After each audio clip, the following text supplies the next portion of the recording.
Kalau ada seorang ibu, ayah, suami istri, dia menyiapkan anaknya supaya dekat dengan Allah sejak dini, maka Allah yang akan merawatnya sampai dia tumbuh berkembang. Merawat tuh maksudnya memperhatikan dia, menjaga dia, mengalirkan kebutuhan dengan baik. Wa kafalaha Zakaria, tapi tetap mesti ada ikhtiar. Jangan ibu biarkan dari awal, ya Allah, saya sudah bacain dia Yasin, Al-Kahfi, Baqarahan, Anisaan, sekarang terserah engkau ya Allah. Nggak bisa begitu.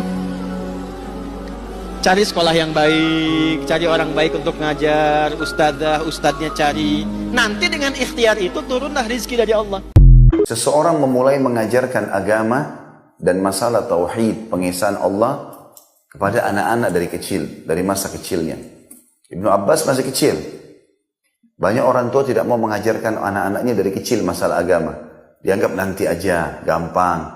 Gak usah pakai jilbab dulu, gak usah belajar agama, nanti gampang. Nanti gampang panggilin guru kursus, panggilin misalnya siapa guru ngaji, atau nanti buat pengajian. Seakan-akan agama bukan hal yang penting. Ini keliru. Karena agama itu pondasi hidup, kewajiban, bukan pilihan. Silakan kita beraktivitas yang sifatnya untuk duniawi, tapi jangan lupa ini masalah agama. Agama ini harus wajib. Kalau bapak ibu tidak hadir di pengajian seperti ini, itu orang seperti orang kering. Nggak ada sesuatu. Ilmu itu dan iman membasahi tubuh kita. Seperti orang yang baru habis mandi segar. Karena yang sedang diberikan makanan sekarang adalah jiwa kita. Walaupun fisik kita sehat, kalau jiwa kita sakit, percuma. Orang kalau jiwanya malah sehat, walaupun fisiknya biasa, dia bisa sabar kalau punya kekurangan, dia bisa sabar kalau dia punya penyakit. Karena jiwanya kuat. Jiwa ini makanannya, suplainya cuma ilmu. Nggak ada yang lain. Bagaimana bisa orang lupa ilmu ini? Dia peduli dengan olahraga fisiknya, dia peduli dengan jadwal makan fisiknya, dia peduli dengan pakaiannya. Tapi ruhnya nggak pernah. Nah, nggak ada gunanya. Ilmu itu penting sekali. Makanya kita kalau bubar langsung kita jadi berpikir, oh iya kayaknya tadi saya ada yang salah, saya mau perbaikin. Oh iya kayaknya saya harus perbaikin nih ibadah saya. Kita jadi termotivasi lebih baik. Dan itu luar biasa. Sekali kena sentuhan jiwa, itu bisa membentuk pribadi kita sampai kita meninggal. Bisa jadi baik. Gitu kan? Maka jangan disia-siakan itu. Mulai dari kecil, biasakan berbicara pada anak-anak. Gak boleh nak, Allah larang. Jangan bilang ibu larang. Sebagian orang tua khawatir kalau anak-anaknya tidak punya keahlian di dunia sehingga nanti menjadi anak-anak yang tidak bekerja. Itu kekhawatiran yang wajar, itu adalah manusiawi. Tetapi yang salah ketika dia tidak khawatir anaknya tidak punya ilmu agama, padahal tidak memiliki ilmu agama, celaka di akhirat dia. Dia takut anaknya celaka di dunia, tapi dia tidak takut anaknya celaka di akhirat. Ini yang salah. Maka harus bekali anak kita ilmu agama. Betapa banyak sekarang anak-anak yang tidak bisa mengaji. Seolah-olah mengaji sesuatu yang tidak bermanfaat. Ya abah, ya bapak, kalau anakmu nggak bisa mengaji, siapa yang akan memberikan bacaan Al-Quran yang baik untuk dirimu? Siapa yang akan mengangkat derajatmu ketika kau sudah menjadi tanah? Siapa yang akan mendoakan kamu sehingga engkau lepas dari siksa neraka dan siksa kubur? Apakah ijazah dia akan menyelamatkanmu? Sebelum kau meninggalkan dunia, pastikan anak-anakmu faham dengan tauhid. Bukan faham bagaimana mencari uang, menjadi orang kaya, menjadi orang sukses. Anak yang sukses dunia, tapi ternyata dia tidak menjalankan agama, maka itu adalah sebuah kerugian dan kebangkrutan buat orang tuanya. Ketika anak itu punya iman yang kokoh, akidah yang kuat, maka sebesar apapun fitnah yang akan menghadangnya, dia akan hadapi. Sebesar apapun musibah yang menimpa dia beriman dengan takdir Allah SWT.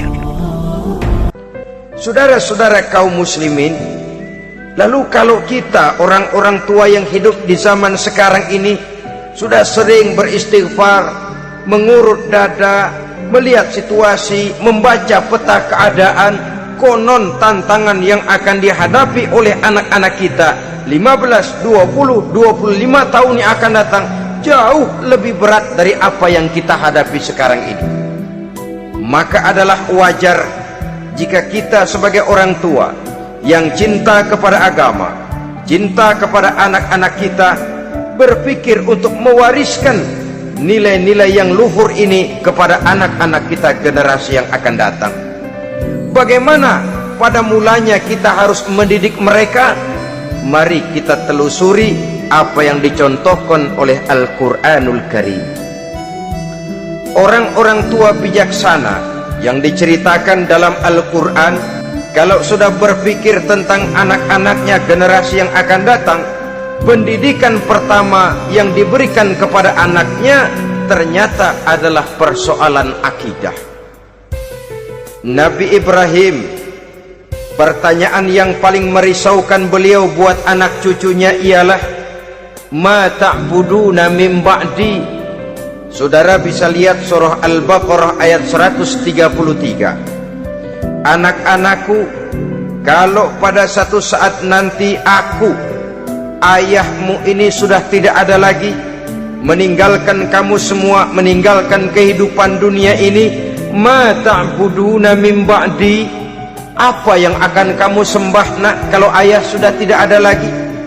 Jikalau ayahmu sekarang masih rajin ke masjid, melakukan rukuk dan sujud, i'tikaf dan membaca Quran, kalau satu saat ayahmu meninggalkan dunia ini, masihkah engkau mau ke dalam masjid? Masihkah engkau rukuk dan sujud? Masihkah engkau i'tikaf? Bagaimana Anda mengatakan Anda ikhlas menyekolahkan anak, sementara anak itu ditempatkan di tempat yang tidak memberikan ia fasilitas untuk mengenal Allah? Itu akan dihisab. Ya? Jadi jangan salahkan anak, kalau sudah dewasa dia juga kebingungan. Bahkan saat ada orang yang meninggal, orang tuanya tidak mampu menyolatkannya, akhirnya meng-hire orang lain untuk menyolatkan. Jangan salahkan anak dulu, kalau dia tumbuh dewasa dia sulit baca Quran. Coba dilihat di mana disekolahkan, apa yang dia pelajari.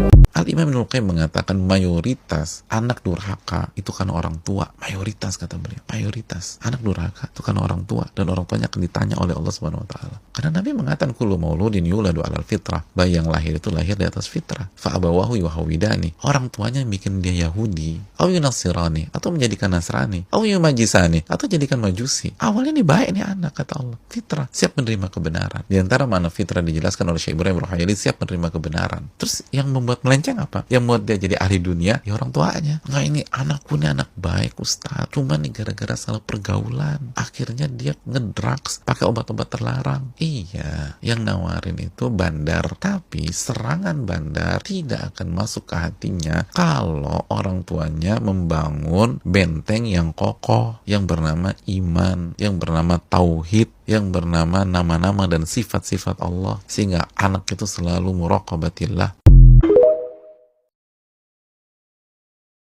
Para sahabat, kalau kita lihat, nggak semuanya hafidhul Quran, nggak semuanya. Dan tujuan daripada itu menunjukkan bahwa tujuan Quran itu bukan sekedar dihafal. Karena kata Fudayl bin Iyad, innama unzilal Qur'anu liyu'mala bihi, fattakhadhan nasu qira'atahu 'amala. Quran itu tujuan untuk diamalkan, bukan sekedar dibacakan. Maka sekarang maraknya daripada anak-anak kita yang menghafal Quran, jangan hanya fokus pada hafalan. Karena sekarang cita-cita orang tua sudah bergeser. Hafidh Quran saja nggak cukup, karena yang bunuh Utsman bin Affan, yang bunuh Ali bin Abi Thalib, itu mereka hafidh Quran. Kata Nabi SAW, Quran itu tidak sampai kerongkongannya, jadi cuma sekedar dihafal. Makanya anak-anak kita harus dididik keimanan, sebagaimana kata Aisyah, kata para sahabat lainnya, bahwa yang pertama mereka belajar itu adalah belajar iman dulu sebelum belajar Quran. Ketika kami belajar Quran, barulah bertambah iman kita.